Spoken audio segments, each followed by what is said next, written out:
بسم اللہ الرحمن الرحیم. السلام علیکم ناظرین. پروگرام آج کے اخبار کے ساتھ میں ہوں محمد شعیب یار خان. آج ہم بات کریں گے آج کی خبروں کے حوالے سے. آج منگل کا دن ہے، 14 جون تاریخ ہے 2011. آج ہم دیکھیں گے اہم خبریں. جیسے پروگرام کا فارمیٹ ہے، ہمارے ساتھ ایک گیسٹ موجود ہے. آج موجود ہیں انتہائی سینئر صحافی اور کالمسٹ ہیں فاروق عادل صاحب. ان سے بات کرتے ہیں. السلام علیکم فاروق صاحب. فاروق صاحب، سب سے پہلے یہ بتائیے کہ آپ کا بھی تعلق اخبار سے بھی رہا ہے. کس طرح سے دیکھتے ہیں اخبار میں آج وہ اس کی، اگر ہم کہیں کہ وہ کلاس ہے جو آج سے تقریباً 10 سال پہلے یا میڈیا، الیکٹرانک میڈیا کے آنے سے پہلے تھی؟ اب اخبار بھی بہتر ہوا ہے. بہتر ہوا ہے. بہتر ہوا ہے، یہ کم نہیں ہوا. اخبار کے لیے چیلنج زیادہ سامنے آئے نا. ویسے تو ایک بحث یہ ہے کہ جی الیکٹرانک میڈیا آئے گا تو اخبار نیچے چلا جائے گا، لیکن دنیا بھر میں ایسا ہوا نہیں. ریٹن ورڈ کی اہمیت اسی طرح سے برقرار ہے اور یہ برقرار رہے گی. اور اخبار اب آپ دیکھیں 10 سال پہلے کے اخبار اٹھائیے اور تازہ اخبار اٹھائیں تو آپ کو اخبار میں بلا مبالغہ بہت بہتری نظر آئے گی. انویسٹیگیشن آپ کو زیادہ نظر آئے گی، تحقیقی رپورٹنگ آپ کو زیادہ نظر آئے گی، انویسٹیگیٹو اور تجزیاتی رپورٹنگ آپ کو ملے گی. پھر آپ کے ہاں جو ایڈیٹوریل میٹیریل ہے وہ زیادہ بہتر ہو گیا ہے اور بہتر ہوتا چلا جا رہا ہے. اچھا، لوگوں کی لیکن ریڈنگ ہیبٹ جو ہے وہ کم ہو گئی ہے، بہت متاثر ہوئی یہ ہے. بھی یہ بھی ایک پرانی بحث ہے، یہ اچھا. نئی بحث نہیں ہے. لیکن جہاں تک میرا خیال ہے کہ یہ بہتر ہو رہی ہے. اچھا، بہتر ہوئی ہے. اتنی کمی نہیں ہے. ایون آپ کو نئی جنریشن جو بالکل انٹرنیٹ سے وابستہ ہے، اس کے ہیبیچول ہے انٹرنیٹ سے، اس کے ہاں بھی پڑھنے کا بڑا ریشو ہے. اچھا، ہمارے یہاں اسکول و کالجز میں زیادہ امپورٹنس نہیں جاتی اس بات پہ کہ بچوں کو جو ہے گائیڈ کیا جائے کہ اخبار جو ہے وہ بہت اہم ہے اور بہت ضروری ہے. کیونکہ خبریں، اگر ہم الیکٹرانک میڈیا کی بات کریں تو یہ تو بالکل کمرشل ہو چکا ہے. لیکن اگر ہم آج بھی اخبار کی بات کریں تو ایک تاثر آتا ہے. سب سے بڑی بات جو ہے کہ زبان کی، جو اس کے اندر زبان جس طرح سکھائی جاتی ہے، جو استعمال کی جاتی ہے، وہ آج بھی بہت بہتر ہے. لیکن اس طرح سے گائیڈ کرنا بہتر ہے کہ نہیں ہے، تاکہ وہ ہیبیچور ہو جائیں کہ ہاں اخبار جو ہے وہ ایک پڑھنا امپورٹنٹ ہے، چاہیے. پڑھنا چاہیے. یہ ایک کمزور پہلو ہے ہماری تعلیمی نظام کا، اور زیادہ توجہ نہیں دی جا رہی. لیکن اس کے ساتھ ہی ساتھ ایسے ادارے اب پاکستان میں وجود میں آ گئے ہیں جو بچوں کو حالات حاضرہ سے آگاہ رہنا سکھاتے ہیں. مثلا اسلام آباد میں ایک بہت چھوٹے بچوں کا اسکول قائم ہوا، اور اس اسکول کے بچے، جس پہ بہت ہنگامہ ہوا، جو وکلاء کی تحریک تھی، اس میں اریسٹ ہوئے. انہوں نے مظاہرہ کیا، وہ آگاہ تھے. ان کے اسکول میں ابھی بھی بہت چھوٹے لیول پر الیکشن ہوتے ہیں. صحیح صحیح. تو ایسا ہے، اب رجحان بن رہا ہے، لیکن یہ کمزور ہے، ابھی بہت ابتدائی صورت ویک ہے. ہے. چلیں آج پہلی خبر شامل کر لیتے ہیں اخبار کی. بہت ہی امپورٹنٹ خبر ہے. ایوان صدر میں اپنی نوعیت کا پہلا اجلاس ہوا جہاں پہ صدر، وزیر اعظم اور مسلح افواج کے سربراہان شریک ہوئے. اس نوعیت کا پہلا اجلاس کہا جاتا ہے اس کو.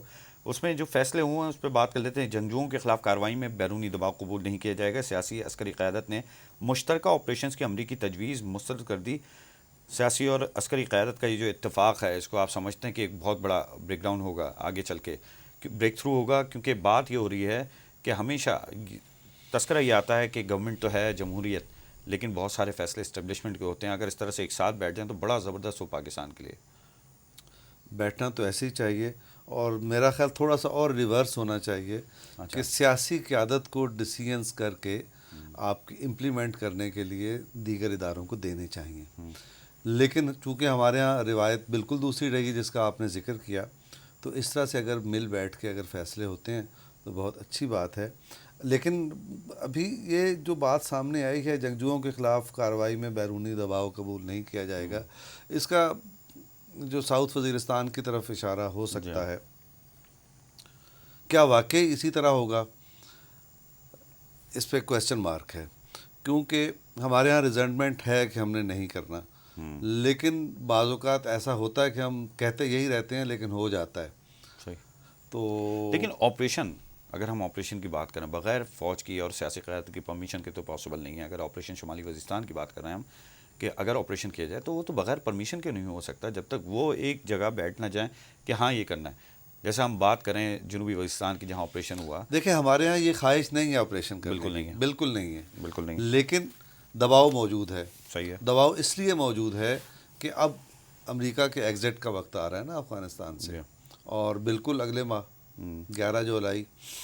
تو ان کا خیال یہ ہے کہ ان کے جو ایجنڈا ہے یا ان کی خواہشات کے مطابق ایسا پریشر ڈیولپ ہو جائے طالبان پر اور ملیٹنسی پر کہ اس کو کیا جا سکے. اب ان کے اپنے اس پر بھی ریزرویشنز ہیں کہ کیا وہ حالات سے مطابقت رکھتا ہے. ان کا موقف نہیں رکھتا, لیکن ان کا دباؤ بہرحال موجود ہے. ابھی تک ہم ریزسٹ کر رہے ہیں, لیکن کچھ عرصہ پہلے یہ بات سامنے آ گئی تھی اور امریکہ نے بھی یہ اشارے دیے تھے کہ پاکستان اس پہ آمادہ ہو گیا. اس کے بعد پھر ہمارے کور کمانڈر پشاور بولے کہ نہیں, ابھی تک ہم نے نہیں کیا. اب اس کا فالو اپ یہ میٹنگ ہے کہ یہ نہیں ہوگا. تو اللہ کرے ایسا ہی ہو. لیکن جو خدشہ موجود ہے اور جو عوام خدشہ محسوس کرتے ہیں اور جو اس معاملے کو سمجھتے ہیں, اور ان لوگوں کے یہاں جو ریزرویشنز ہیں وہ یہ ہے کہ ہم ایسے اعلان کرتے کرتے بالآخر اچانک یو ٹرن لے لیتے ہیں. لیکن اس دفعہ فورسز کا جو ہے بڑا اسٹیٹمنٹ ہے. 139 سے جب کور کمانڈر کانفرنس بھی ہوئی تھی کچھ دن قبل, تو وہاں بھی انہوں نے کہہ دیا تھا کہ اب جو فیصلہ ہے وہ سیاسی قیادت کرے گی, ادروائز ہم نہیں کریں گے شمالی وزیرستان میں آپریشن کا. ایک کنسنسس کی بات ہوئی ہے کہ یہ نہیں ہوگا کہ ہمارے اوپر ساری بات رکھ دی جائے. سیاسی قیادت جو ہے وہ خود فیصلہ کرے, پارلیمنٹ جو ہے وہ خود فیصلہ کرے. تو اس طرح سے اگر دیکھا جائے تو بڑی بات ہے کہ اس دفعہ جو ہم بات کرتے ہیں فوجی قیادت کی, اور وہ بڑا اسپیس دے رہی ہے, تو یہ بڑا پازیٹیو سائن ہے پاکستان کی سیاست کے لیے بھی اور فیوچر کے لیے بھی. بالکل پازیٹیو سائن ہے. اس کے ساتھ یہ بھی کہا ہے کہ فوج کو نیچا مت دکھائیں. بالکل صحیح بات ہے.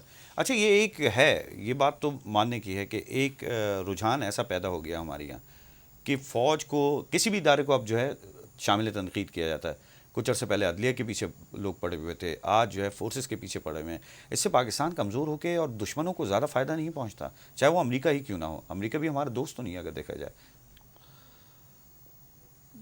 اب یہ اس طرح سے اسٹیٹمنٹ سویپنگ تو نہیں دینا چاہیے امریکہ ہمارا دوست ہے. نہیں, اس سینس میں کہہ رہا ہوں کہ ایک عام تاثر کی بات کر رہا ہوں. میں یہ نہیں کہہ رہا کہ اگر ہم سیاسی سطح پہ بات کریں, حکومتی سطح کی ابھی ہم بات نہیں کر رہے. عام آدمی کے ذہن میں تو یہ نا کہ امریکہ ہمارا دوست نہیں ہے. کیوں؟ کیونکہ جو جس طرح سے امریکہ اس کے اپنے گولز ہیں, ہمارے اپنے مفادات ہیں. بالکل ٹھیک بات ہے, بات کر رہا ہوں. لیکن یہ دیکھیے پاکستان کے جو ادارے ہیں وہ پاکستان کے ادارے ہیں. پاکستان آرمی ہو, پاکستان کی پارلیمنٹ ہو, پاکستان کی عدلیہ ہو, یہ ہمارے اپنے ادارے ہیں. اور اگر ہمارے درمیان کوئی اختلاف موجود ہے تو وہ ہمارے اپنے فورمز ہیں جن پہ یہ طے ہونا چاہیے. لیکن پاکستان آرمی پاکستان کے لیے کام کر رہی ہے, پاکستان کی عدالت پاکستان کے لیے, پاکستان کی پارلیمنٹ پاکستان کے لیے. اختلاف اپنی جگہ پر, لیکن دشمنی کا کوئی تاثر, محاذ آرائی کا کوئی تاثر ایسا نہیں ہونا چاہیے. جو چیزیں ہیں ان کو بیٹھ کے طے کریں. جیسے ابھی آپ نے اشارہ کیا کہ آج کل تینوں بڑے مل بیٹھے اور انہوں نے بیٹھ کے چیزوں کو طے کیا. اس طرح بالکل ٹھیک ہے, اور اختلافات بھی اسی طرح طے ہو سکتے ہیں. بالکل آپ کے سامنے ترکی کی مثال ہے. بالکل صحیح بات. ترکی میں یہی صورتحال تھی جو پاکستان میں, شاید پاکستان سے زیادہ صورتحال تھی, لیکن اب سارے ادارے اپنی اپنی جگہ لیتے چلے جا رہے ہیں نا, سیٹل ڈاؤن ہوتا چلا جا رہا ہے. اور اب تو وزیر اعظم یہ کہہ رہے ہیں کہ اپوزیشن سے مل کے نیا آئین بناؤں گا. نیا آئین بنانے کا مطلب یہ ہے کہ چیزیں اور سیٹل ڈاؤن ہو جائیں, اور بہتر ہوں گی. تو پاکستان بھی اس طرف پہنچا, اور اچھی بات یہ ہے کہ اس میں سارے ادارے جو ہیں وہ اپنی ذمہ داری کا مظاہرہ بھی کر رہے ہیں. لیکن لوگ جو بیجا تنقید کرتے ہیں بغیر کسی معلومات کے اور بغیر کسی, اگر دیکھا جائے تو نیشنل انٹرسٹ کی تو بات کرتے ہیں, یہ بیماری ہے ہماری نیشنل انٹرسٹ کی تو ہم بات کرتے ہیں لیکن اس پہ عمل نہیں کرتے. دوسری خبر بھی شامل کر لیتے ہیں جہاں پہ وزیر اعظم یوسف رضا گیلانی کی امریکی نائب وزیر خارجہ کی سے ملاقات ہوئی. صدر نے بھی ملاقات کی ہے جس میں بڑا ذکر ہوا. ابھی جو ہم بات کر رہے تھے, صرف فوجی کارروائی مسائل کا حل نہیں ہے. امریکہ پاکستان کی جمہوری حکومت کو سیاسی طور پر کام کرنے کا موقع دے گی. بڑا امپورٹنٹ وہ ہے کہ امریکہ سے, پھر میں ابھی جو بات کر رہا تھا کہ ایک تاثر یہ بھی ہے کہ ہم امریکہ کے ساتھ کولیشن پارٹنر تو ہیں, لیکن اب امریکہ جو ہے کچھ زیادہ ہی مداخلت کر رہا ہے جو اس کو نہیں کرنی چاہیے. ایک لمٹس ہوتی ہیں ہر ملک کی, تو وہ کراس کرتا جا رہا ہے, جس پہ وزیر اعظم صاحب کا بھی کہنا ہے کہ امریکہ پاکستان کی جمہوری حکومت کو سیاسی طور پر کام کرنے کا موقع دے.